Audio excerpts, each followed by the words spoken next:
Everyone, कैसे हैं आप सब? बढ़िया। चलिए, अच्छी बात है, बढ़िया स्वस्थ खुश रहना चाहिए। हम अपने संविधान को जान रहे हैं। वैसे भी हमारे माननीय प्रधानमंत्री जी श्री नरेंद्र मोदी जी, वैसे पूरा नाम तो नरेंद्र दामोदर मोदी जी है, के द्वारा KYC नामक एक अभियान चलाया गया है। बहुत इम्पोर्टेंट है, पता नहीं आपको याद है या नहीं, फिर भी बता देती हूँ। KYC, ये KYC वो नहीं है जो बैंक खातों के लिए होती है, नहीं नहीं, ये है KYC, नो योर कॉन्स्टिट्यूशन, अपने संविधान को जानो। तो हम अपने संविधान को ही जान रहे हैं कि हमारे संविधान के किस आर्टिकल में क्या क्या बातें लिखी हुई हैं। और आपसे फैक्चुअल क्वेश्चन है, पूछा भी जा सकता है, भाई KYC है क्या? ये KYC, अब जिसने बैंक अकाउंट्स के बारे में समझा वो गलत। KYC नरेंद्र मोदी जी ने जब गुजरात के केवड़िया में, जहाँ स्टैचू ऑफ यूनिटी है, स्टैचू ऑफ यूनिटी क्या है अब? अरे भाई, सरदार वल्लभ भाई पटेल जी की प्रतिमा बनी हुई है ना, पता है उसके बारे में?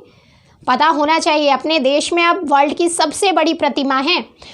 वहाँ पर अभी हाल ही में 26 नवंबर को संविधान दिवस मनाया गया था।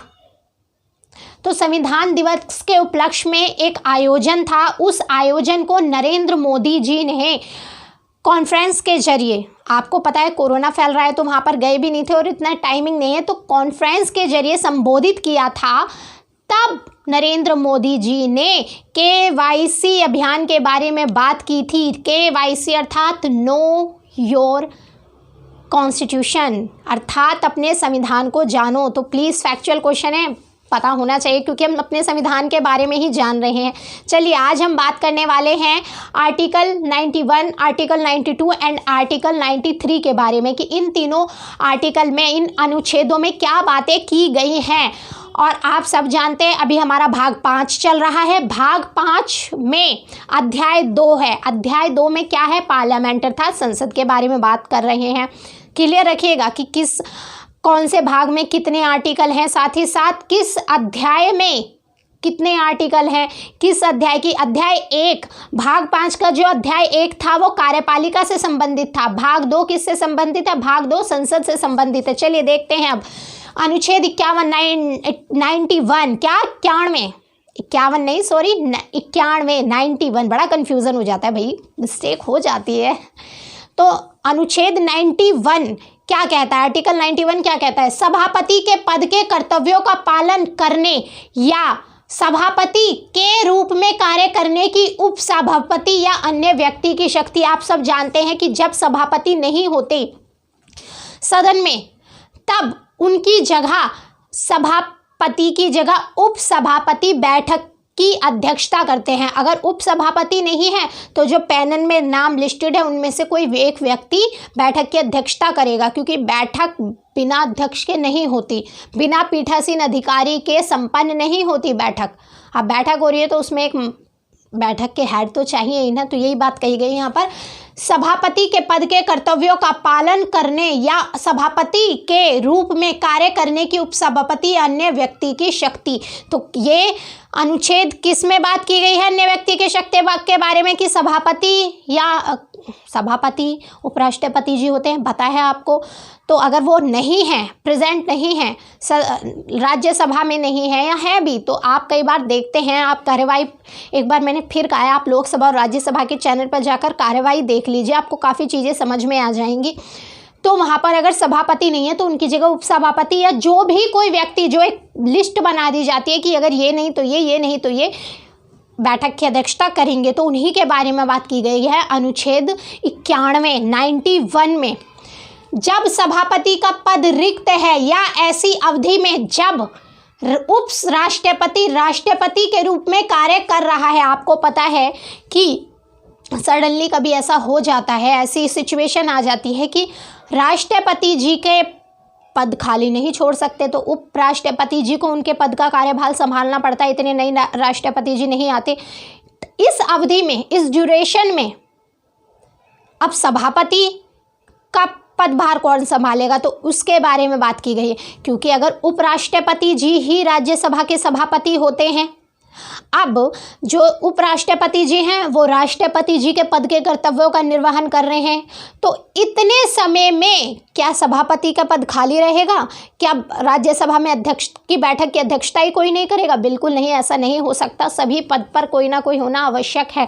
तो इसी बारे में बात की गई है। जब सभापति का पद रिक्त हो अर्थात खाली हो, या ऐसी अवधि में जब उपराष्ट्रपति राष्ट्रपति के रूप में कार्य कर रहा है या उनके कृत्यों अर्थात कार्यों का वर्क का निर्वहन कर रहा है, तब उपसभापति या यदि उपसभापति का पद रिक्त भी है तो राज्यसभा का ऐसा सदस्य जिसको राष्ट्रपति इस प्रयोजन के लिए नियुक्त करें उस पद के कर्तव्यों का पालन करेगा। तो जो अन्य व्यक्ति हैं, जो अन्य व्यक्ति को नियुक्त कौन करता है? राष्ट्रपति जी। ये बात भी याद रखिएगा। क्या कहा गया है कि तब उपसभापति या यदि उपसभापति का पद रिक्त भी है तो राज्यसभा का ऐसा सदस्य जिसको राष्ट्रपति जी इस प्रयोजन के लिए नियुक्त करें उस पद के कर्तव्यों का पालन करेगा। क्लियर रखिएगा।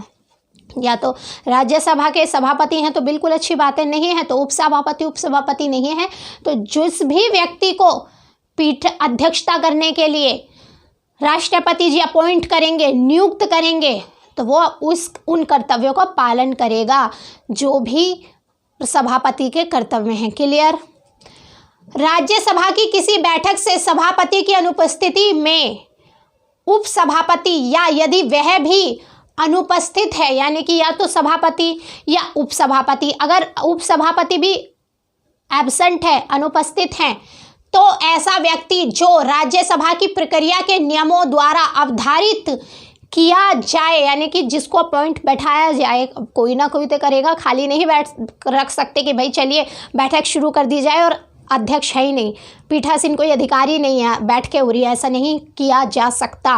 किया जाए यदि ऐसा कोई व्यक्ति उपस्थित नहीं है तो ऐसा अन्य व्यक्ति जो राज्यसभा द्वारा अवधारित किया जाए सभापति के रूप में कार्य करेगा। तो obvious सी बात है, नियुक्ति यहाँ पे कहा है कि इस प्रयोजन के लिए जिसको राष्ट्रपति, परंतु अगर इसमें क्या कहा है कि सभापति के रूप में कार्य करेगा, राज्यसभा द्वारा अवधारित किया जाए, क्योंकि राज्यसभा ही तो करेगी कि उसके अपने कानून हैं, उसके अपने नियम हैं, राज्यसभा के नियम के अनुसार ही वो व्यक्ति बैठेगा। अब लोकसभा में जो बैठेगा वो लोकसभा के नियमों के अनुसार बैठेगा, राज्यसभा में जो तो राज्यसभा के नियमों के अनुसार बैठेगा। तो ऑल ओवर यही बात की गई है यहाँ पर अनुच्छेद 91 में कि अगर सभापति की सीट खाली है तब कौन बैठक की अध्यक्षता करेगा, या उपसभापति की सीट खाली है तब कौन बैठक की अध्यक्षता करेगा, और साथ ही साथ उसे अपॉइंट कौन करेगा, अपॉइंट राष्ट्रपति जी करेंगे, और या फिर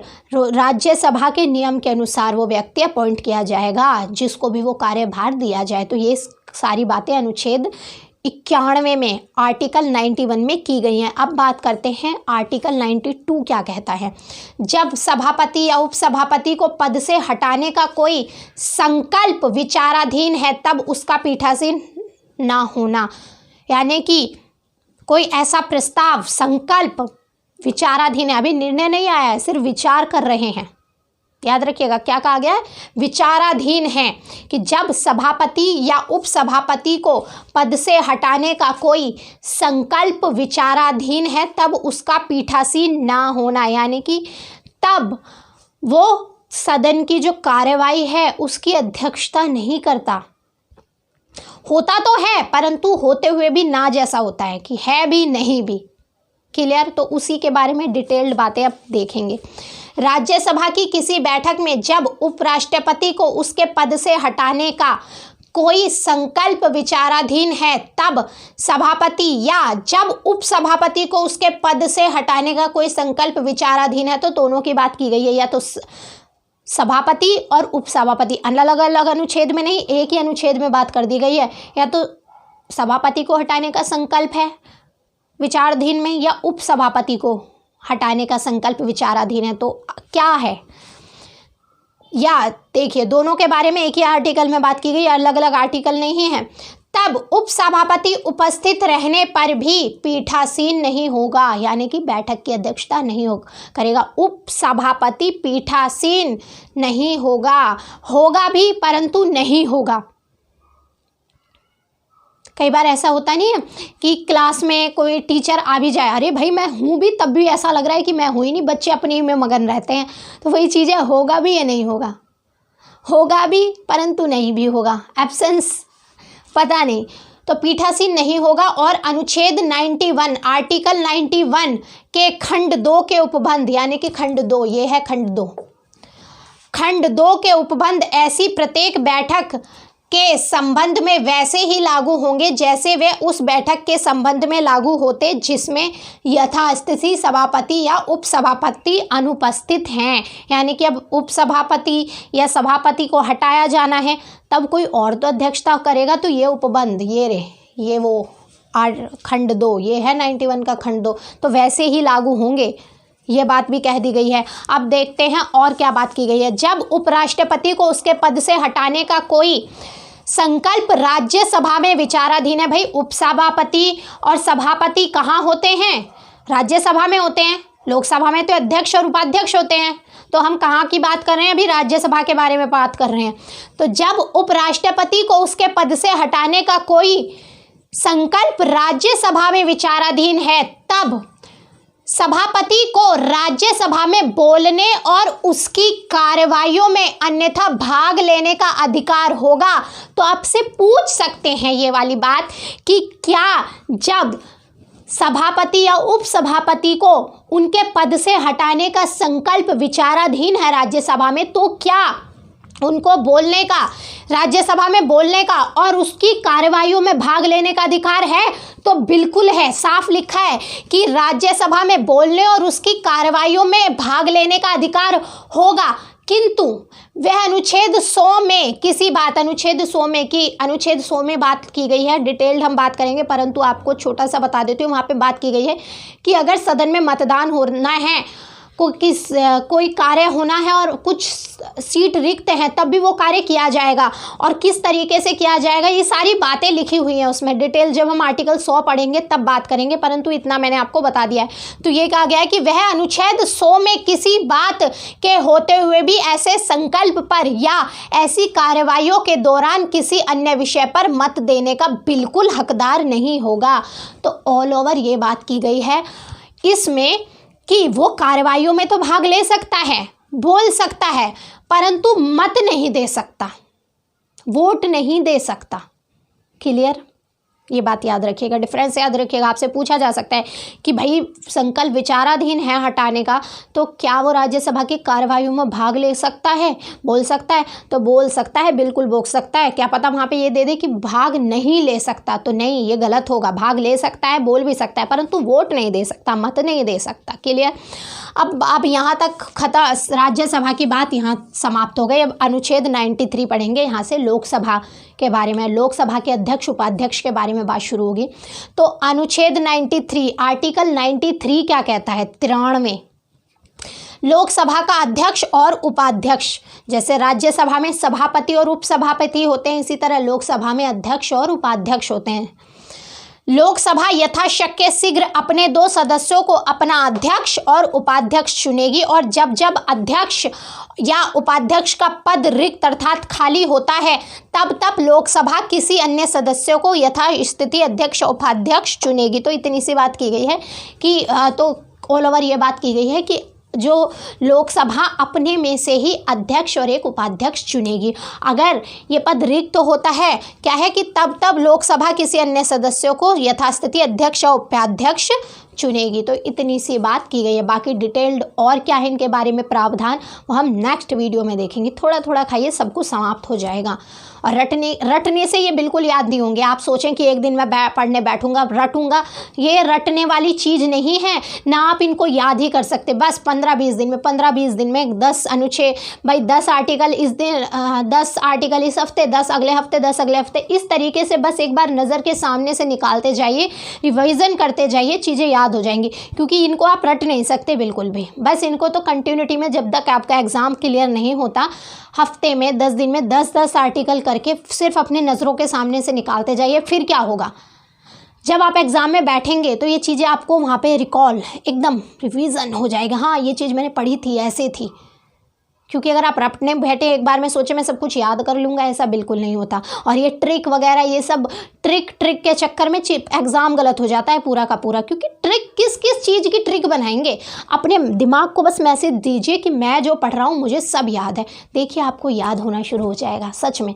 जब आप मैसेज ये देते हैं मुझे याद नहीं होगा, मुझे ट्रिक बताइए, आसान रास्ता कभी भी आपकी मंजिल को नहीं पा सकता। आप मंजिल नहीं पा सकते आसान रास्ते पर चल के। नहीं तो आप जितने भी सिलेक्टेड इंसान हैं ना, आप पूछ लीजिए, उन्होंने हार्ड वर्क भी किया, उसके साथ थोड़ा सा स्मार्ट वर्क किया है। बस ये नहीं कि उन्होंने सारा स्मार्ट वर्क ट्रिक पे ही ज़िंदगी चला दी। ट्रिक, हर चीज़ की ट्रिक, ये ट्रिक, कुछ चीज़ें होती हैं ट्रिकी, परंतु सब कुछ ट्रिक बेस नहीं होता कि सब कुछ ट्रिक बेस होता है। ट्रिक पे जब भी तो ये, अब देखिए आर्टिकल अनुच्छेद 91 शुरू में ये चीज़ पढ़ा दी, इसके अंदर की बात अगर पूछ ली तो क्या होगा। और बड़े स्तर का कंपटीशन है, अगर आपको एग्ज़ाम क्लियर करना है तो औरों से अलग, अच्छा, स्मार्ट और हार्ड वर्क सारा कुछ मिक्स करके काम करना पड़ेगा, तभी सिलेक्शन होगा। चलिए आज के लिए इतना ही रखते हैं, फिर धन्यवाद।